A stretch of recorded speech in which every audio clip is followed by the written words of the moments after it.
Hey guys, and welcome to another one of my videos. I am here again to get your creativity flowing, and here is some videos of some ranch time with the horses. So I did two different paintings here you're about to see. One is of Meg from Hercules, which is the first one I'm gonna do, and then the second one that I did is of a Spirited Away scene.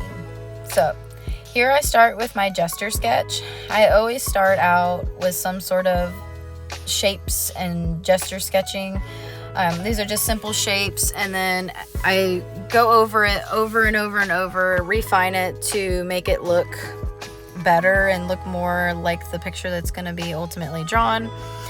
So the first part is always kind of a lot of lines, kind of messy. In the original picture that I'm about to show y'all later on in the video, she kind of has like a scowl look to her face. She's kind of looks like, I'm bored with this. Kind of like in the movie, she's like, I'm just bored of this. I'm better than this. And so I tried to portray that. Also, I really wanted to draw her hair in my style instead of like the style that Disney has. I wanted it to be her hair, but I wanted to really draw it in my style and my flair. So after I finish my sketch, I go into my line art and I do a lot more line art, and then I have, again, like darker areas and lighter lines, so thinner and thicker. Then pretty much after that, I fill it in with color.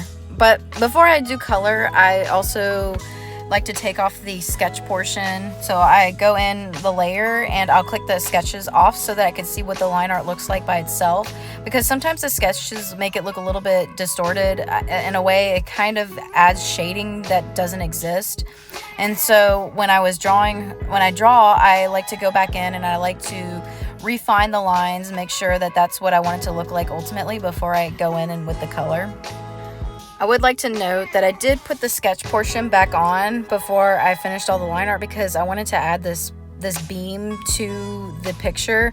I just thought it would add a little bit extra to the picture itself. And so then I went back in and I finished up all the lines, make sure they look good. But I think that's like the biggest and most important part of the entire process is making sure my line art looks great. And that goes before I even do the coloring, before I even do the shading. But after I do all the line art stuff, then I go into basically putting in blotches of color. I don't even focus on the shading. I just kind of get close to what I think the color is going to be. And then when I look over it, then I play with the colors, and then I start doing the shading process, which at this point when I'm shading is the very last part of the entire thing, and it's honestly probably the fastest. Most tedious, I would say, of the entire process is honestly coloring everything in. I don't know what it is. Sometimes I just feel like it's just a boring part of the drawing that I just like, I gotta go color everything in. It's not that bad, but sometimes I feel that way. Once I was done with the shading with this one, I felt like it didn't have a lot of texture to it, or I was like, maybe I can add a little bit more texture or something interesting in the background to it. So I get back to using my dots again. Lately I've been doing a lot more of the polka dots, and I think it adds a little bit more depth to the picture, like I've said in my previous videos. So as you can see, like the background, I add kind of like this polka dot texture, and then I also add the highlights when I'm done with all of the shading. And then if I feel like I want to add more polka dots, I do, which in this picture I did. And then the last thing I do is I'll add some color dodge. I really love color dodge, so I typically do use the color dodge at the very end. So if I don't use color dodge, I just like it as it is and I just don't want to play with it. But I typically, in most of my paintings, I do use a little bit of color dodge in some form. And so this is pretty much the end product of the entire painting. The original picture is right down on the bottom to the right. So as you can see, that was kind of my reference, and I drew it all out in the style that I wanted it to look like. And I was actually pretty happy overall with this particular painting. So the next one that I drew was for the Ghibli week. it's an Instagram week where people like to draw Ghibli scenes, and so I really like Haku, so I decided to draw Haku and Chihiro.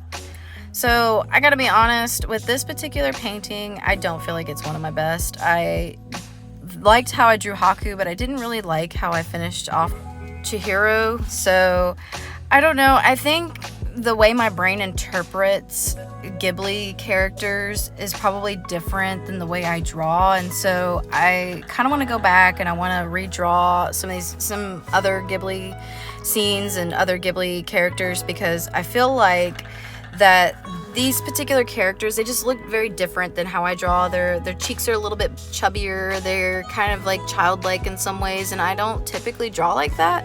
And I think it's something that would be a great challenge, to be able to draw something in my style but using the Ghibli style. Now, of course, like stuff like dragons and things like that come a little bit easier to me, because I've been drawing animals and creatures for a very long time, more so than I've been drawing people.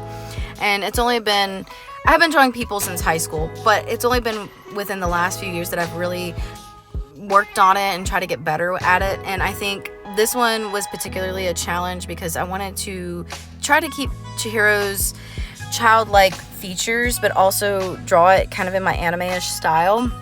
And maybe what I'll do is I'll go back and I'll redraw another Ghibli character and see if it comes out a little bit better. Also, something that kind of threw me off is that she has a baggy shirt, and she's very skinny. She's a very tiny girl with all these baggy clothes, and that's something I don't think I've really drawn much of, is people in baggy clothes when they are much smaller. And so I'm trying to get that particular style down. It's just something that I want to look back and work on and get better at. So I don't think this piece turned out as well as I wanted it to, but I still wanted to show you guys. I still wanted to show you the other scene redraw that I did. So even though this didn't turn out the way that I thought it could have, or the way that I would have liked, I still am very proud of the drawing. I still posted it, and I'm still happy to an extent. I think I want to redraw another Chihiro and Haku painting again, and I want to make it a little bit more dynamic.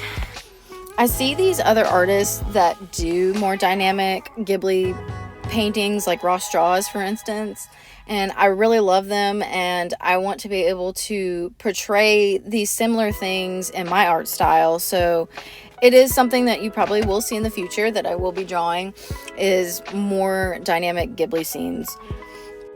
The biggest thing I think I really enjoy with art in general is really learning from my mistakes, really working on getting better, and seeing the progress. There's nothing better than seeing progress from somewhere you've come. And I think that's very important to remember, where you've come and what you've done. So I hope you guys have enjoyed this video. Like and subscribe. Thank you guys for watching. I also hope you like both of my paintings. If you do, please comment below. If you don't, comment anyway. Tell me what you like and you don't like. Anyways, I'll see you next time, and keep on creating.